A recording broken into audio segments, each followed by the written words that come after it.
नाज़रीन, सिंध जे घरू खाते कोरोना वायरस जे 120 जे हवाले सां नओं हुकुमनामो जारी करे छॾियो। नवां फ़ैसिला 31 जुलाई ताईं लागू हूंदा।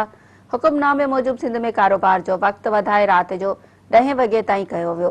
नोटिफिकेशन मूजिबि होटल्स ऐं रेस्टोरेंट में इंडोर डाइनिंग राति 12 वॻे ताईं थी सघंदी। घरू खाते जे हुकुमनामे में चयो आहे त होम डिलीवरी ऐं टेकअवे सर्विस 24 कलाक करे सघिबी। शादी हाउस में आउटडोर तकरीबुनि में 400 मेहमाननि खे घुराइण जी इजाज़त हूंदी। शादी हाउस में 200 मेहमाननि सां इंडोर तकरीबुनि जी इजाज़त हूंदी।